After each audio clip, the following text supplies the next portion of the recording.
David Rubenstein, co-founder, co-CEO of the Carlyle Group. Nice to see you at the Aspen Ideas Festival. My pleasure to be here. One major topic of conversation, not just here, but throughout Wall Street and elsewhere, is what's happening with Greece. You have a lot of investments in Europe. How do you think about Europe differently, if at all, now? Well, we are a large investor in Europe, and it's been very attractive for us because prices are somewhat cheaper there than they are in the United States for comparable assets. We have not invested in recent years in Greece, and we don't have any current plans to invest in Greece. Obviously, there's a lot of turmoil there. Greece is only 2% of the EU's GDP, so it's not as if on paper it should upset all of the EU. On the other hand, it's gotten so much attention, and there's so many European banks who have lent so much money to Greece that it's obviously an important issue for everybody in Europe and in the United States as well. I suspect it will get resolved in some kind of fashioned negotiation over the next week or so. I think after the referendum, which I suspect has a reasonable chance of being approved, in other words, yes might win over no, and if that happens, I think that would be a sign of relief for a lot of people in Europe, but I don't really know how it will go. But I think in any event, whether it's yes or no, Greece will have to come to the table, in my view, and negotiate some deal that will make the economy possible to work again. What would it take for you to invest in Greece?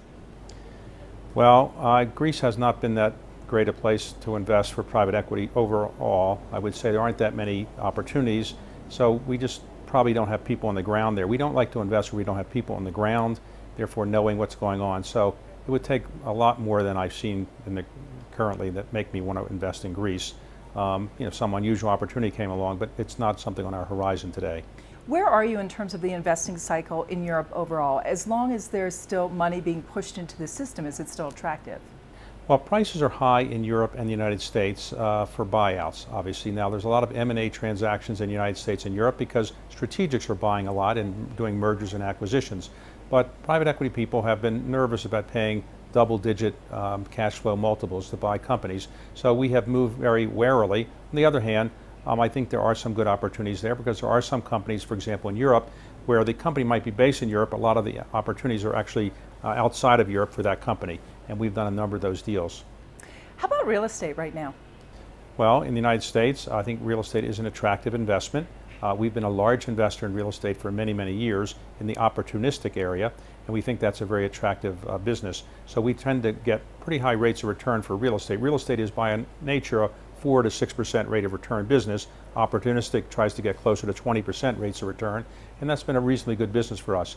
I think right now there may be some bubbles in some parts of the real estate world. For example, I suspect apartments built for billionaires in New York City might be a bit of a bubble. I'm not sure there are enough billionaires to fill all of them. And maybe in the high-tech area in San Francisco, there might be a little bit of a bubble. But generally, I think real estate market is recovering and is a pretty good area to invest in. What about commercial real estate? No bubbles there? Well, I'd say it's obviously very difficult to get, let's say, commercial space in San Francisco because the tech world is booming. At some point, if it were to lapse a little bit, maybe the air would go out of the real estate market in San Francisco. But generally, I think the commercial market's in reasonably good shape in most cities in the United States. I want to bounce for a moment to China because Carlyle actually in the last few days made some investments in China. So it's an interesting time there in light of what's happening with the stock market. How do you view China? Will you be making more investments there? We view China as the greatest place in the world to invest in the emerging markets, certainly, and outside the United States, one of the most attractive places we could put our money. We are the largest single private equity investor there.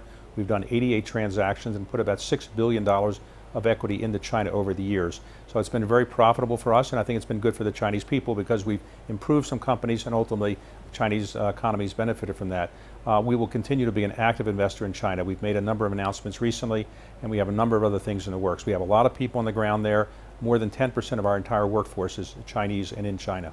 You also recently made an investment in India in an energy company. Is that also an attractive emerging market? India will probably grow at a higher rate this year than China. China may grow at 6.5 to 7%, but India could grow at over 7% this year. The new Prime Minister has made it clear when he's come to New York and other places around the West that he wants to encourage private equity investment to come into the country, and we are increasing a bit what we're doing there, yes. David Rubenstein, we're thankful for the time you gave us. My pleasure. Thank you.